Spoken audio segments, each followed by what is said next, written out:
or what we might call right relation, whether that's with biochar, carbon sequestration, surface rehydration, um, cultural dimensions, biocultural dimensions of regeneration, and creating this sort of like holistic picture around what regeneration looks like.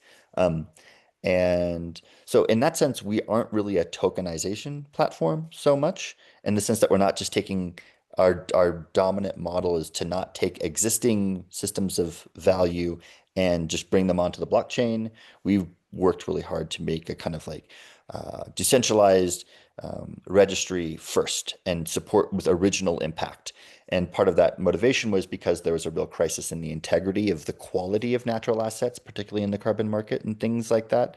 And so we're trying to bring um, sort of the value propositions and the potential of blockchains and Web3 community governance to make this sort of new era of higher integrity um, uh, natural assets or representations of regeneration value.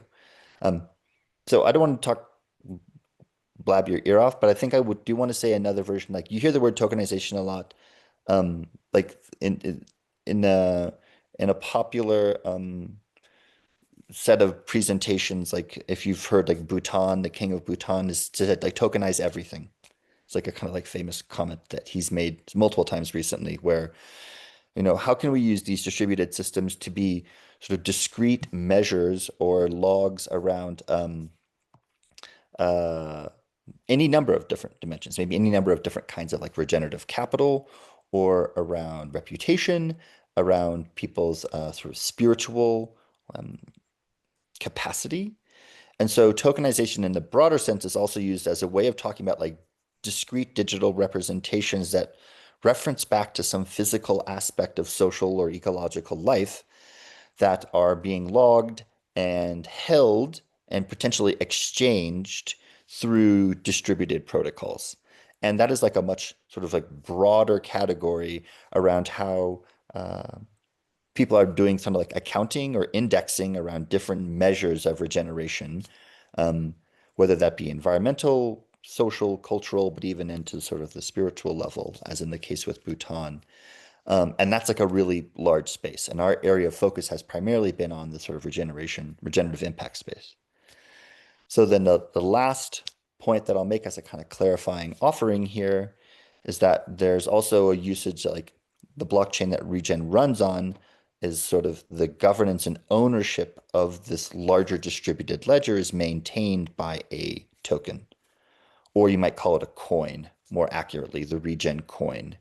And so tokens are also the sort of one could think of them almost as like shares, although that's not exactly an appropriate comparison, um, around ownership and stake in governance in a collective distributed protocol.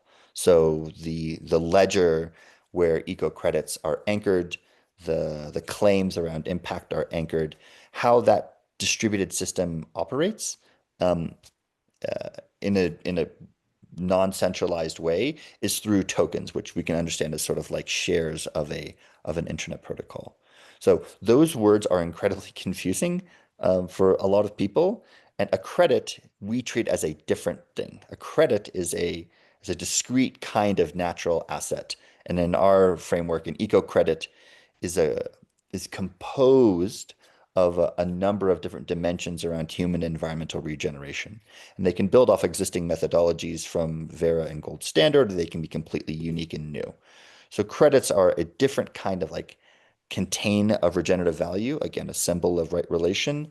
And tokens, we don't use the word like eco credit as a token per se. I mean, in some circumstances that's relevant, but hopefully the first three examples gave kind of clear examples of what a token is and how a credit is a discrete form of value that's different from them. Um, Maybe that was helpful. Maybe that was confusing. Howard, I saw you had your hand up, but I'll pass it to Becca after this to maybe dive into eco credits. And Gregory, please chime in as you like. It, I think I once heard someone describe it as like, every eco credit is tokenized, but not every token is an eco credit. So we can kind of like, bifurcate it in that way. And um, I I like to imagine that like a token is not just making something digital. It's like a, this like representation, this digital form of something that has within it like this, claim or value that's being articulated, expressed in some way that's unique to that individual, claim. So that's definitely relevant when we're thinking about the expression of, ecological stewardship, whether that be in the form of, of contracts or audits or, geotagged imagery or, what have you. The imagination, around a token should be broad enough to house whatever expression that takes into account.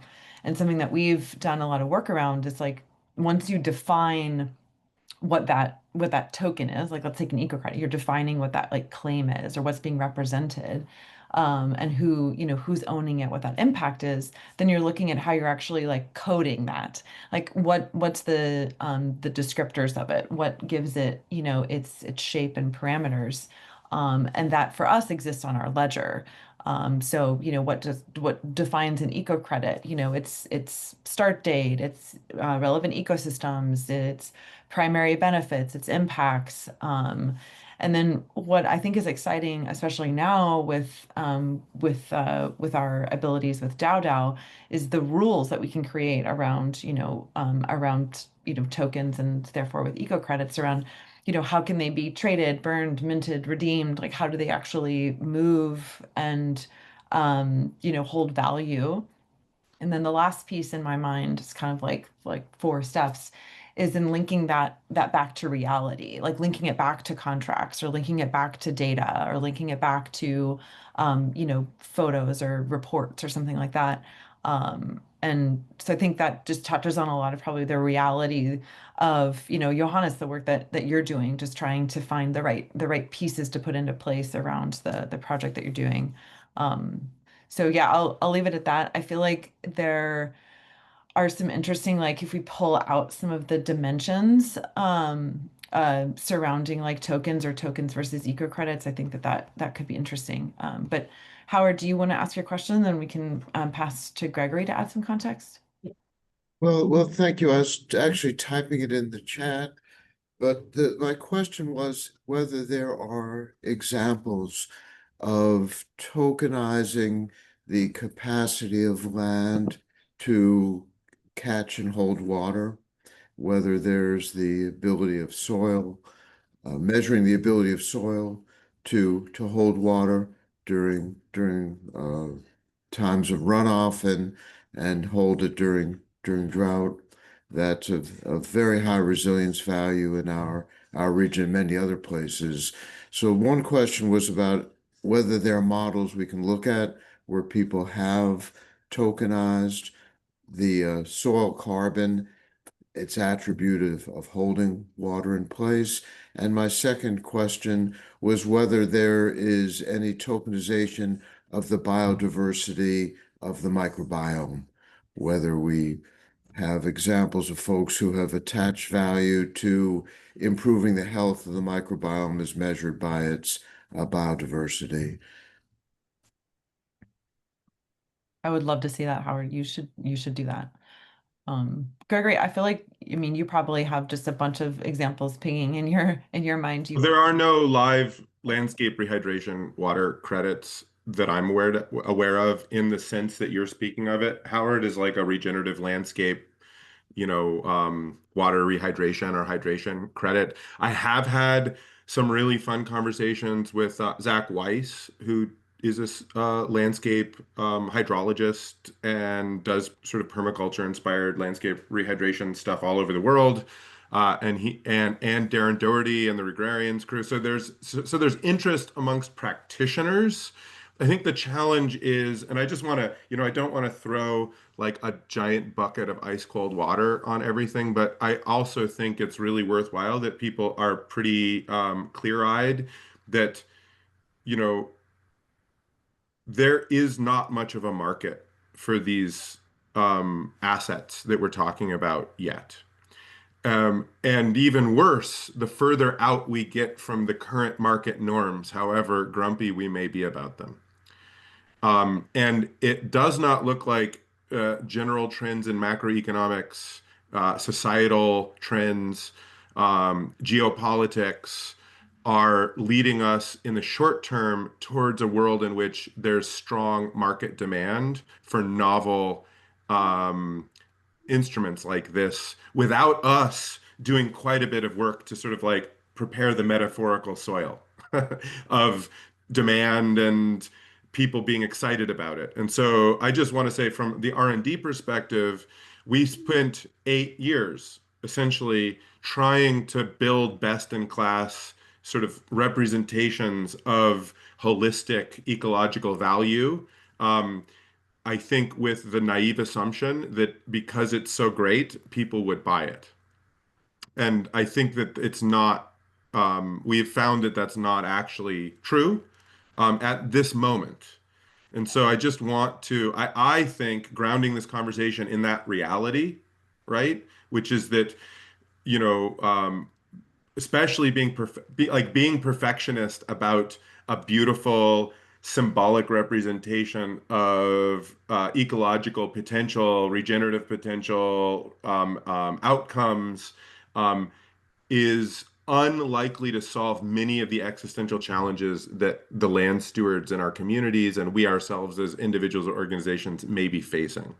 However, there's a whole, like, I think in Austin really is a champion of this. If you can get to an eco credit symbol in which you've bundled together all this data and claims and these complex reciprocal relationships to build that soil health, to build that landscape rehydration, you can decompose that. And I think there's a huge amount of richness in creating other types of arrangements and relationships that are just very practical and meet daily, and existential needs in a very concrete way. So I think the way that it's been approached and the technology and the communities we have is really fantastic. I think we should always keep, I believe that achieving these types of symbols is really important for sort of like a 2.0 version of a living economy, a regenerative economy. I think we have to do it, but I think maybe my perspective has shifted, and I feel like maybe this is a decade out, maybe it's 5 years out, maybe it's 20 years out, maybe it's 100 years out, but it is not 6 months from now. And racing towards it in the way that we've been trying to do might warrant a little bit of a backup and a little bit more pragmatism. But interestingly, along the way to get to what might be very early or yet not yet a market formed, brings capacity around communities to organize, to govern, to be able to Yeah, tokenize things that is like broadly relevant and helpful. This it's is so kind of what we've important learned. what we've done, but it won't, but it won't, it's like there's a saying in startups, being early is the same as being wrong. Um, in this case, I resonate with what Austin's saying, which is that I think that that's not like that's true and not true at the same time.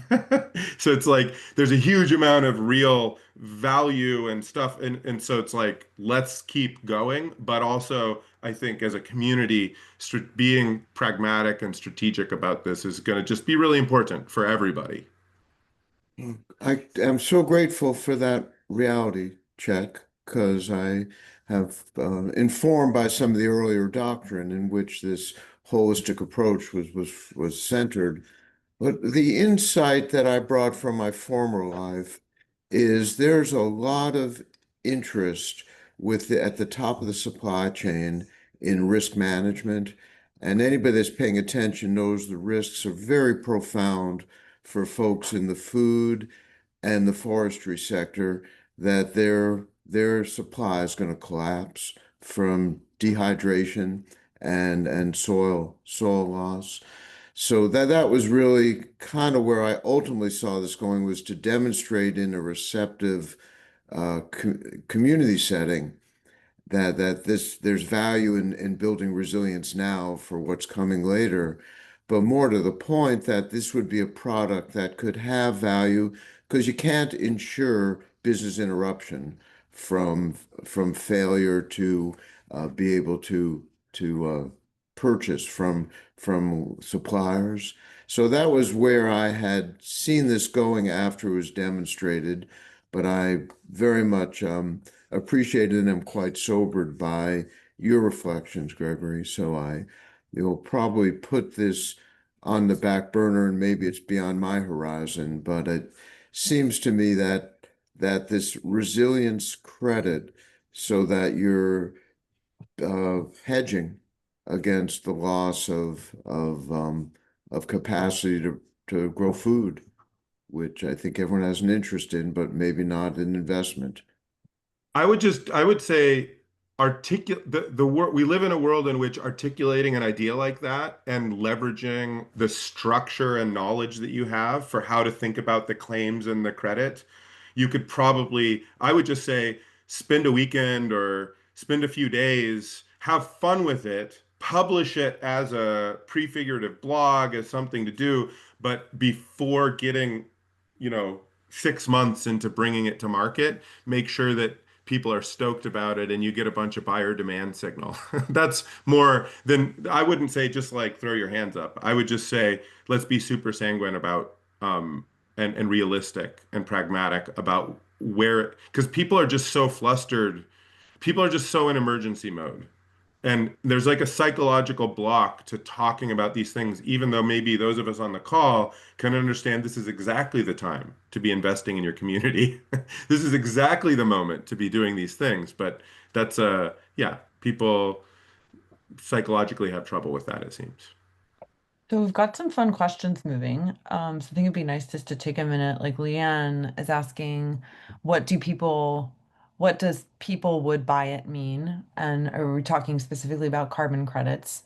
Or do we mean people would like donate money and the credit stays with the project issuer? So like she's talking about non-transferable tokens, which you addressed, but do you want to add anything more to that, Gregor or anybody else? Well, yeah, I mean, these are specific and great questions. And I think there's like a little bit of a taxonomy of different crediting types and approaches. So there are credits that people choose to be available on secondary markets. There are credits that people choose to not have available on secondary markets.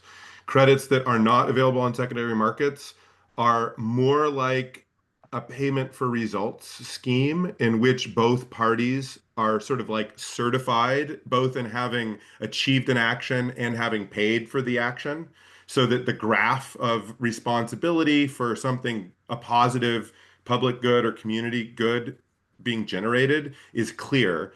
And then that evidence can be instrumented in a variety of ways. Like, you know, people could get discounts on taxes, people could get discounts on products, people could use that to have premiums on products. It just creates an incredibly strong evidence on a digital ledger of things of claims that are being made, like the soil is healthier or the biodiversity has been stewarded.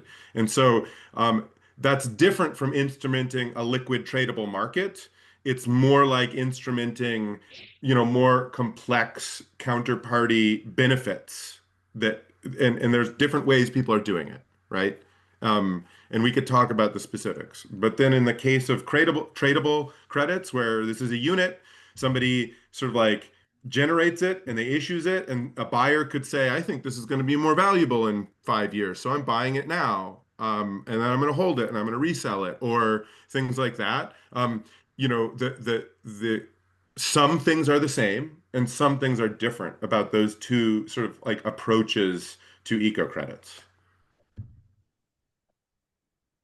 If I can chime in, by the nature of it being essentially programmable currency, right? You can sort of essentially encode the degree of fungibility or the sort of mechanics of the fungibility of the credit into the design so that it could be only traded once. It could be traded if it trades multiple times, part of that goes back to the initial creator of it, which you see in the NFT space. There's a kickbacks every time it's transferred, or a finite set of transfers is possible. So we're in the space of like tradability, semi-tradability, full tradability, fungibility on a kind of like a spectrum. And I wanted to maybe speak to something, Leanne, that I think is maybe part of your question or something that we've also spoken about in the past. Something that Gregory and I have discussed at length in the last couple of weeks is around there could be a number of reasons why we say this is early and it's not a market that has a sufficient like critical mass or liquidity or demand to be able to purchase however high integrity a kind of eco credit might be. And one of the maybe interesting questions that can be discussed and unpacked over the years in order to do that is the inability to find what feels like a confident price discovery system for these entities. And so what one of the most urgent things I think we can discuss is how can we better understand and model, potentially simulate, whether through active like A/B testing in the market or through agents or something like that. It's like a credible framework that you can point to say this is why this is worth this much, because currently the schemes are all over the place. Um, and some of that is because some of them are just incredibly low quality and some of them are high quality, or some of them are pre-financed and some of them are not pre-financed. And the general like literacy within the purchasing public or the originating public to understand that is just really lagging. So I think a really powerful kind of upstream approach that could be considered is trying to do rigorous work on developing price discovery systems around what surface rehydration means in the Cascadia region or carbon or biodiversity in megadiverse zones. This is like a big area of work that maybe an economist on the call would be interested in thinking about. Mhm. On the coattails of that, Johannes, you were asking, what do you think is the biggest block? Money slash interest seems to be there.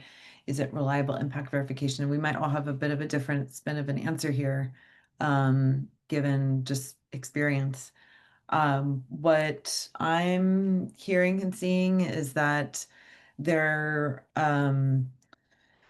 that you have like just within the kind of the buyer demand space, you have these like personas, you've got just like these buckets of different types of buyers. And it seems within like the corporate space, there are many that are just under a mandate to only buy certain credits that have certain, that have certain certifications. And that just completely like bifurcates the market. Like you just have so many folks that can't afford that process, and you have different, standard bearers moving through and trying to vie for that space.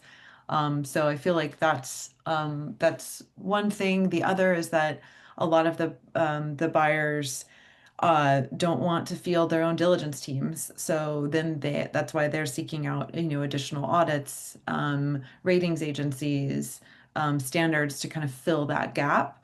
Whereas, our play within the model of progressive verification and, transparency is to say, well, look yourself. And, it should speak for itself as, as a claim and the evidence behind it. Um, I think that the other thing that we've seen in the kind of awkward backlash from the Guardian and just the current economic moment is there is just more apprehension about novelty, but taking risks. And at the same time, we have a lot of folks on the ground that they also don't want to take risks around long permanence periods or things like that that are quite particular to the carbon market. So you just end up having, a lot of fear and uncertainty that play out in interesting ways. Curious how others would respond to that biggest blocker question.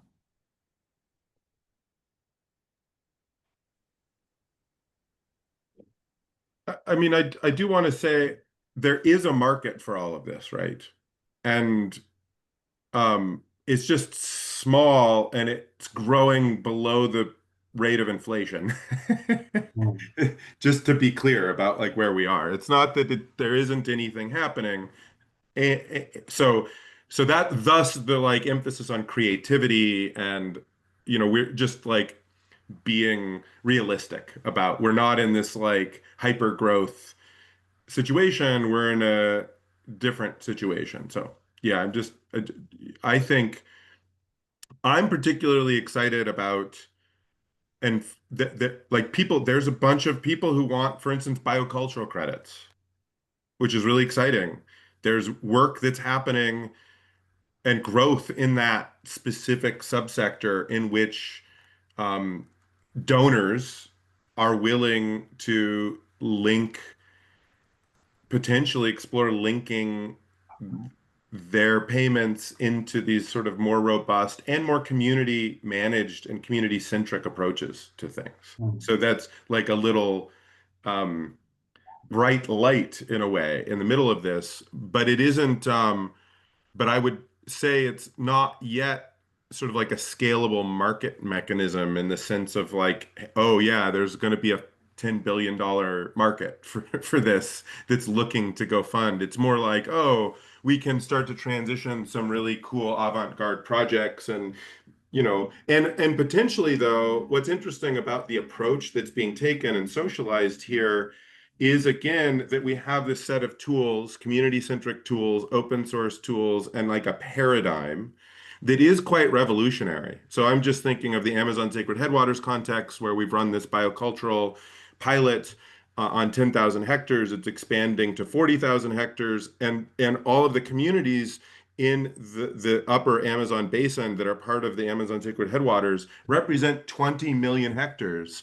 And they've gone through a formal governance process to say, we would be willing to and would love to essentially receive kind of like a universal basic community conservation income underneath the umbrella of this biocultural crediting approach. There's all sorts of dialogue and debate is like, is credit the right word? I just like Mm. setting that aside, right? The mechanics of it are, community centric management of what's being monitored, how the money is being spent, um, linking it to global biodiversity goals and aims and monitoring. So there's like a global and a local mix. Funders get a high degree of transparency. Communities get a high degree of autonomy and agency. Um, and in a way, it revolutionizes, in this case, actually conservation finance. Like the thing that is upturned is the traditional like WWF or CI or whoever is going to go in and they're going to spend a little here and a little there, and they're going to kind of like maybe be trying to block a road or maybe be giving this community some money for camera traps or whatever. And it sort of bundles and creates a tool in which a large confederation of communities can manage and be in the driver's seat and sort of like manage remittances and agreements in exchange for that in a really dynamic and transparent way. So it's picking up steam, it's exciting, but it is not, in that case, there may or may not ever be a tradable unit, right? There could be, though. What's interesting is they could explore in that context, sort of like what would it look like for us to generate a tradable unit that has some hybrid of carbon and biodiversity claims attached to it, but they would be able to approach that within their own cosmovisions, ethics, and like pragmatic, is this going to benefit us or not? Do we want to make that sort of deal or not? Um, and I think that's exactly the conversation that happens. So it's sort of like this just becomes a tool for expression of um, optimal place-centered regeneration. And like, does that mean that you need a tradable symbol or just a certificate of interaction or other modular approaches where we're keeping track of things? Question mark. So there's a lot of opportunity for people to pick up these tools. And I think this isn't a scalable, meaning like this is sort of a theory that isn't just homogeneous scale. It's a theory that's like replicable protocols of understanding and building, ecological institutions, living covenants, symbols of right relationship, and letting specific communities go in encouraging specific communities to go through those processes, convening in calls like this Regen Builders call to swap best practices and information, inspiration, challenges, tools, approaches, and then go back out and people are doing it. And that is happening and it's working. It just doesn't look like a hyper-scaled, highly liquid market. And maybe that's for the best in some ways. Can I help? Also, what Becca and I were saying, it would be good to like have Johannes's case study be sort of something that we're circulating, because this speaks to what Gregory was speaking about. I'm going to try to tie all of them in and just keep the conversation going. I really appreciate this. This is exactly what this call was this kind of like talking shop. So I appreciate y'all. Um, One of the things that we've experienced is the idea that any like maybe potential purchaser that's interested in engaging in this space might not just look at like what marketplaces are there or what registries are currently present, and they're going to bring their X amount of resources to the table, be the purchaser, and then look for suppliers and make a transaction. That at any like volume of sort of like crediting or financing for biodiversity schemes that are happening, like oftentimes those players are like wanting to create their own registries, basically make their own frameworks by which they're allocating their resources towards conservation and regeneration efforts.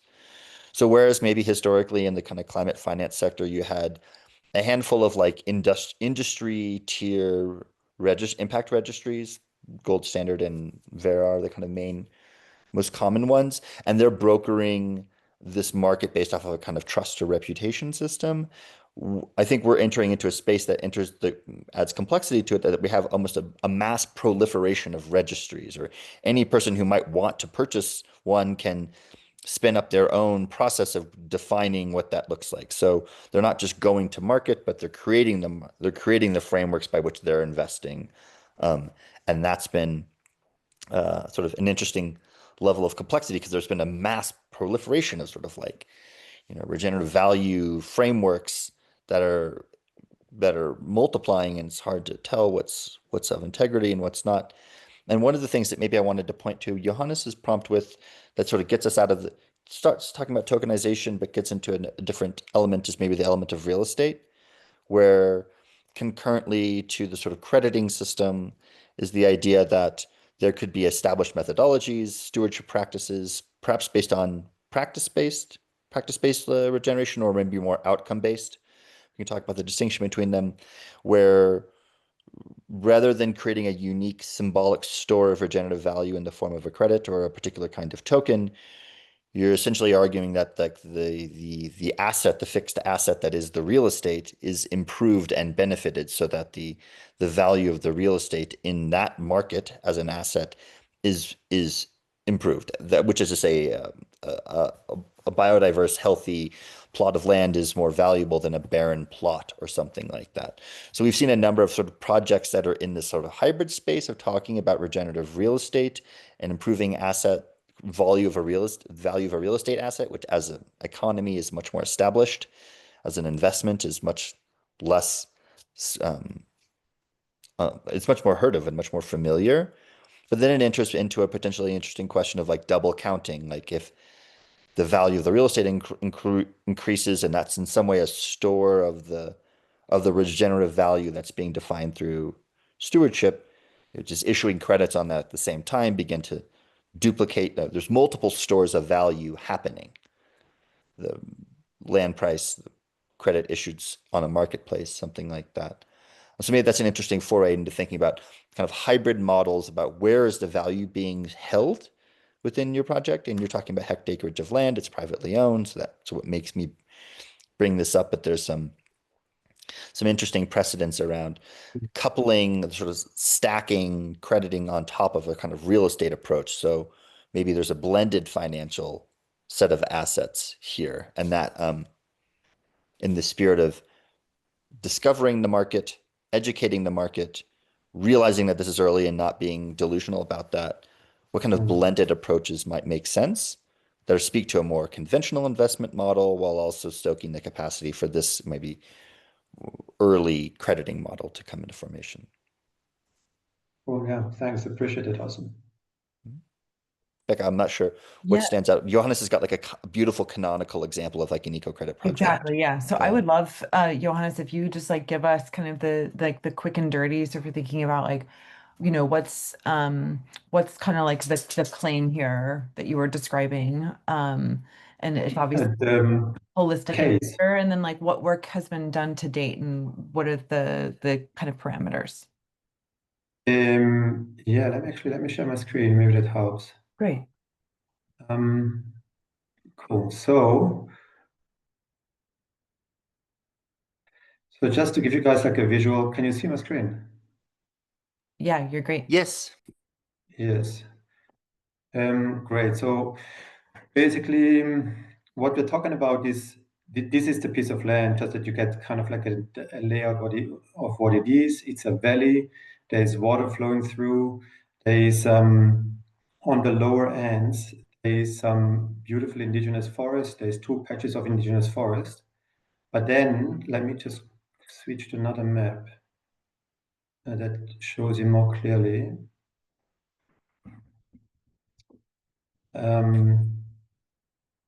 We have basically, so this shows the different zones that we have on this piece of land. So in green is the forest, in yellow it's an intact ecosystem, but that is threatened. So the 2 primary ecosystems that we have there is a forest, and then there is what we call here in South Africa the fynbos. It's a very rich, biodiverse floral fauna that is, however, quite easily disrupted. So what we have, like in yellow, this is exactly like a zone where this is happening, and in blue it's a zone where this has already to a large degree happened. So the primary invasive plant species is pine.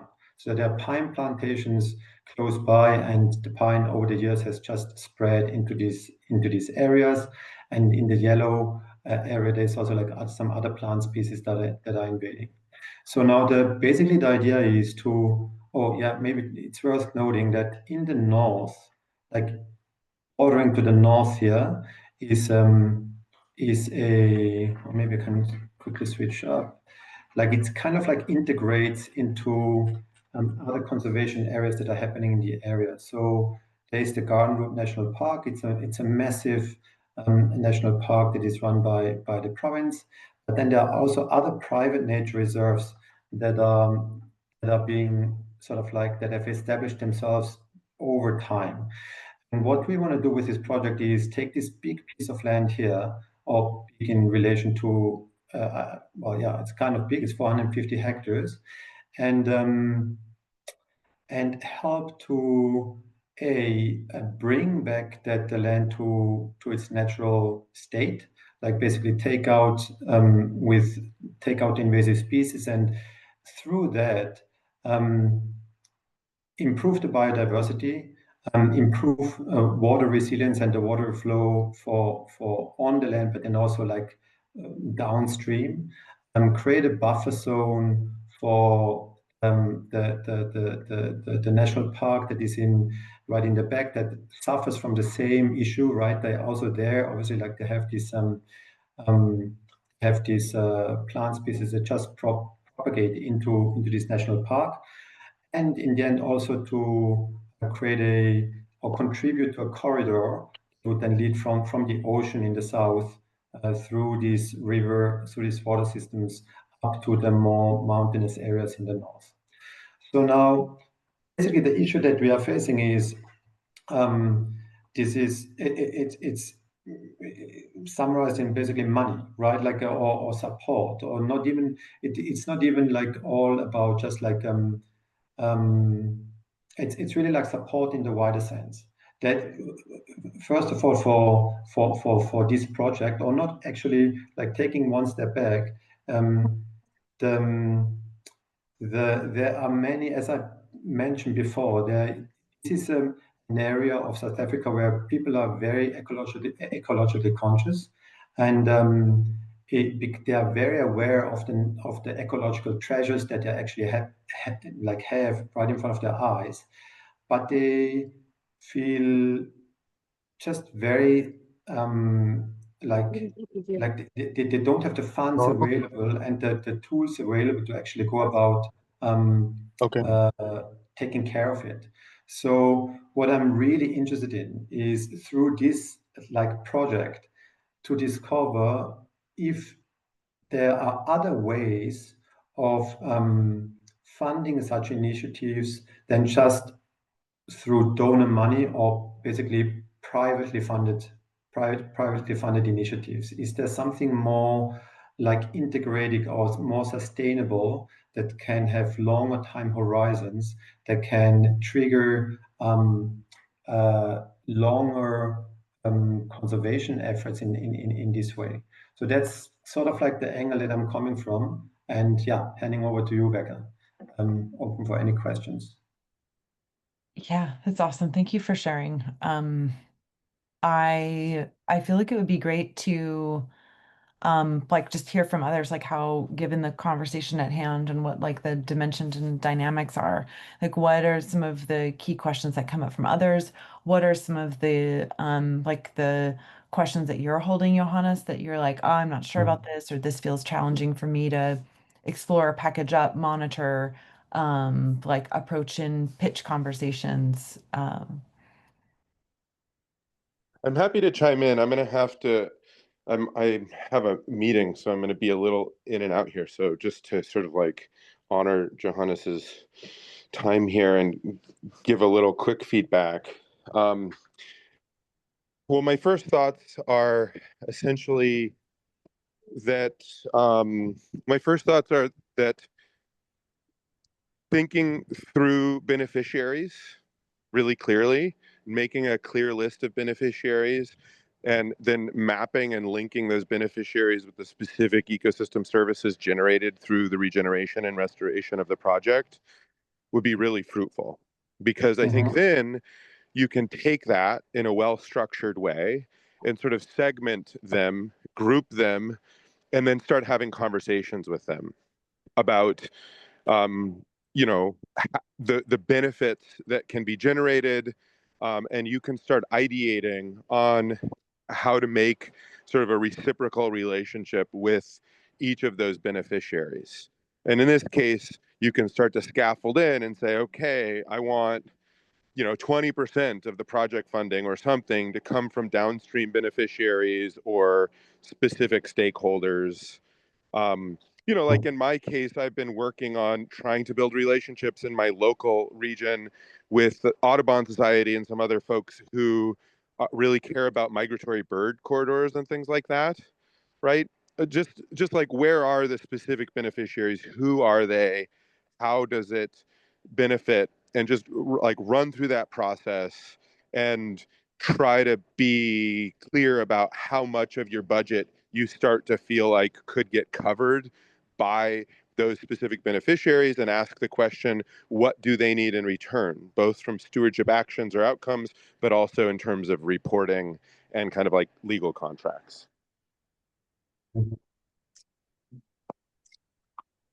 Thanks, great, Gregory. Thank you so much. So maybe I'll follow up on that. I think that's really sound advice, and I appreciate the practicality of this call and this session. What can be done. We know it's coming. We know it's early.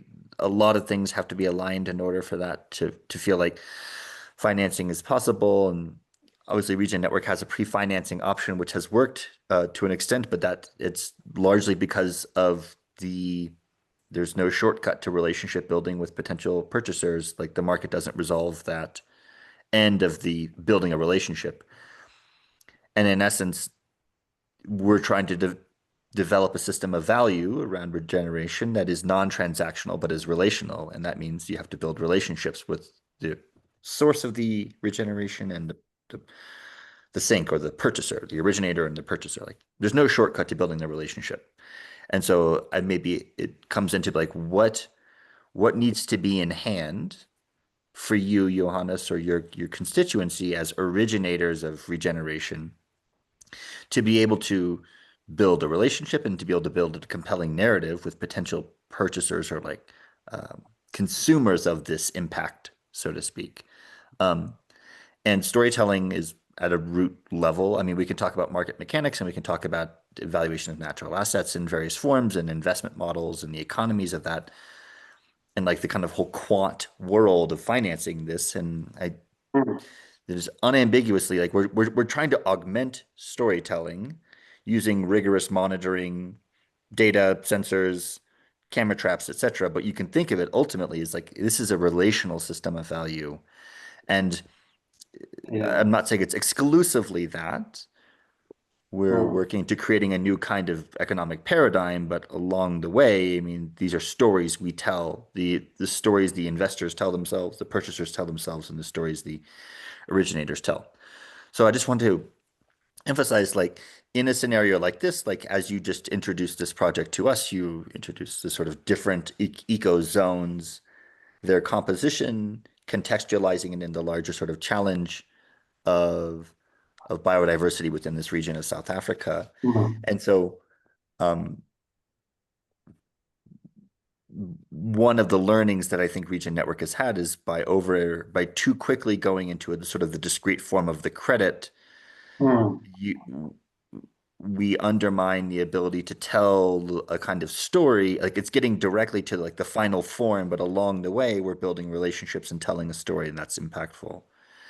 We've been trying to champion an approach where we essentially say you measure once and you report many. And in this approach, Okay. we say like, well, what kind, there are many different schemas or ontologies, so to speak, around how people like define and describe environmental impact. There's a EU taxonomy, there's a SDG framework, there's the whole carbon world, there's biodiversity frameworks, which are nascent, biocultural, which is even more emerging, but is Mm. promising. So when you're describing the regenerative impact of your project in this particular context, you can tell your story, but understand that, right, it's needing to be legible to the kind of like the schematics of commitments of the different purchasers you're talking to. Right. Some speak the language of SDGs, some speak the language of the mitigation of wildlife extinction, some speak the language of loss like erosion or desertification, things like that. So I think Yeah, trying to exactly. do an analysis on like it's not just like what do people want to see, but like carbon commitments talk about net neutrality. So that's what they care about. And it's created Mhm. this incentive where they're going to buy the cheapest tonnage of carbon possible to meet their goal. Yeah. Analyzing the stakeholders that you might be interacting with who have an appetite or are occupying a hypothetical role of a purchaser, like they speak a certain kind of language. And I gave Yeah. an example of like biodiversity credits. That's very nascent. SDGs, much more established, problematic in some ways. The EU has a sustainability taxonomy. There's many of them. So I think like doing an assessment of like, in order to be heard, you have to speak the language of those who you want to hear you. Yeah, I really appreciate that. That makes so much sense. I think from my vantage point, right, like being kind of like an outsider to this world, like what would be an incredible value is just to actually even understand who I could be speaking to, right? Like I have been really struggling Mhm. to like actually you guys and like maybe like two or three other places, like there's land banking group in Germany. I don't know, I'm sure you're familiar Yeah. with them. Like No, they, well, yeah, exactly. So like there's such few places where if one is not, like me, where if one is an outsider, that that you can actually go to and like a little bit understand like who could actually be your counterparties, right? But largely it's like this 0 to 1 step for Yeah. someone that is No, not familiar with it is really really difficult, I think, and a totally. big block from a project origination side. And if you guys, like I mean, it would be incredible to get that is some would be some extremely valuable support. Um, from you I, guys. So I don't know if you can point me into like a or point people into the direction of like, okay, cool, like here's an example of a report or a story that is written for a specific target buyer, right? Or just example of stories. Like what mm, are actually the metrics that need to be in there? What is the level of detail? What is the flood, the cruising altitude here, right? Like do we need a baseline assessment of the ecosystem diversity that is already there? Or like where to start? how does it work? And Yeah. but yeah, like that storytelling, I really appreciate the point. Like it's obviously like a very a crucial point. Completely I get that. have I have an idea for the group. What if we did, and Johannes, tell us if or tell me if this is a crazy idea. What if we did like a live stakeholder mapping exercise together, like at one of the next RBLs with your project, and like we just kind of started to like Yeah, show people what a stakeholder mapping exercise looks like within the context of like an ecological project. Yeah, I would love that. That would be So one of the amazing. things I worked on, this was last year, with a bunch of different actors that were doing landscape rehydration in different pockets of the world. And some were doing it with like kind of like manual labor, and some were doing it with more like engineered tools. Like it was across the board in terms of like complexity. And we did, as kind of like a working group, we did a stakeholder mapping exercise, and it was just like so eye-opening for everybody, Mm, because it's just like when all of a sudden you're really breaking things down and you're starting to like create natural buckets of like, types of stakeholders. The like clarity creation was really interesting. And like really, I felt like it was organic, that it just directed mm, your attention to like where to have conversations and where to move things forward. Because ultimately, what would be ideal is if you, with your intimate knowledge of like this landscape and what's happening, is if you just had like the right direction from somebody that you know would want to support it, like as what to measure, where to spend your money and your time. And what is cool and what's happened, what we've seen elsewhere, is that then that buyer walks that path with you. They're yeah, invested deeply because they know they've been heard and their values kind of locked up in that value of that project. So then it honestly is such a huge de-risking measure for you and for them, yeah, because they know yeah. that there's just like clarity there that is so impossible to create for other folks, in the market that don't kind of find those tease out those relationships really early. So you're at a really good moment to explore Mm. this. And what's cool is there are a lot of great like stakeholder mapping tools that we can do. So we could just kind of open it up and have it be like a live exercise and show people kind of how that works. If that sounds valuable. I mean, to me, absolutely. I hope it would be something valuable for the group. Yeah, would love that. We're keen on substantial, real, illustrative examples that help everyone work through this Okay, problem amazing. and bring a lot of intelligence like that is on this call right now to bear in terms of working through the issue. And it So I shows think, everybody else how to like think about it or what they can do next. Because I think there's just a lot of folks in your space. They care so much, they know so much. They just Hmm. need like a little bit of clarity and support. Could I make one ask then of you if we can do this? Yeah, Could you spin absolutely. up a project page so that we could like share it out before so people could kind of like chew on your project, um, Yes. and like Yeah, absolutely. I'll do that. tell the story. tell the story? Yeah, perfect. I'll give it a first go. Telling the Cool. That sounds, story, exactly. that sounds great. I think that I recognize that we're at time or we're close to it, so I'm offering a few kind of, I feel like we have a clear action. And yeah, again, we do this for this, so this is why I'm very happy. We met, we're a small group but mighty, so thank you all for your time. Um, Despite the amount of uncertainty and ambiguity around how this is moving and how to finance things and like the 0 to 1 phase is really hard, I I hope I speak for myself, and I hope you all are willing. Like we have to kind of sit with this uncertainty, but collectively reason and work through the problem. It's not a situation of like putting it down and hoping that it solves itself. Like it's an active process of like doing stakeholder mapping, understanding like what is the pricing systems and pricing schemas for this, and like we are accelerating this framework of value in this system by actively reasoning and working through it together. So it's sort of like ambiguous work, but also like incredibly necessary, I feel like.